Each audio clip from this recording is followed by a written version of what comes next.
so much for coming up. That's wonderful. Oh, Mrs. Conley. Hi, I'm very sorry that I'm late. Oh, that's quite all right. Mr. Wallace. Yes? Could you bring Mr. Conley in, if you would? Of course. Thank you.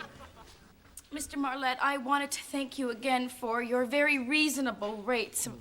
My husband and I were never very well off, what with him never actually getting the promotion to head janitor. And, well, I was concerned that he wouldn't have a decent burial. Yes, well, our feeling has always been that the funeral business shouldn't simply be about making money. People are grieving, people are in pain. Ah! Here we are. What is it? Isn't it lovely?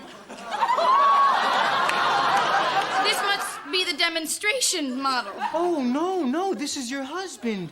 You see, to me, a pseudo-mahogany says elegance without overstating itself. No. See, this can't be, Frank. This is too small.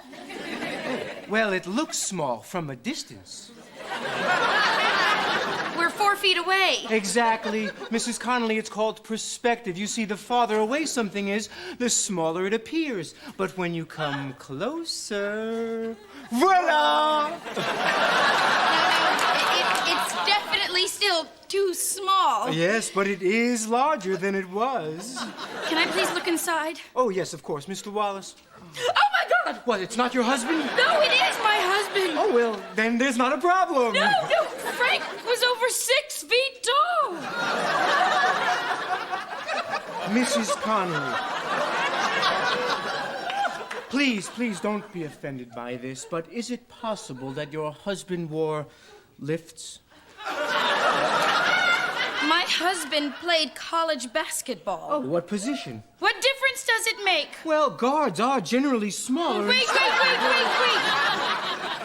I know why your rates are so low. Excuse me?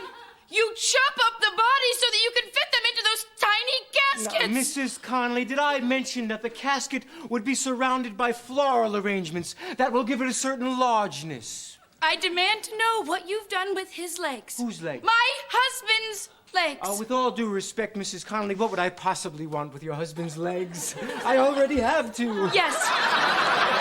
I want you to go into that back room or wherever you store your leftovers. I want you to find my husband's legs, sew him back together, and put him into a regular-sized coffin. Okay, Mrs. Conley, I think you're taking... Do it now or I will call the police. All right. I'm not promising anything. But I will go in the back and snoop around. And if, as you suggest, there's been some sort of mix-up, and I do happen to run across your husband's so-called legs, I'll have them put the body back together and have him placed in a larger, and might I add, much more expensive casket. Fine. Wait, Mr. Marlett? When you say more expensive, how much more expensive? Oh, $8,000? Oh, Mr. Marlett! And you say this little coffin will be surrounded by flowers and... Oh, yes, Mrs. Conley, it's going to look wonderful. Did I tell you we can drape some cloth over the top? Perhaps with some vertical stripes. Mr. Wallace, it'll give it leg, much leg. Oh, I see. Yes, watch this. Oh, well, look how it's improved. Oh, yes, you stand.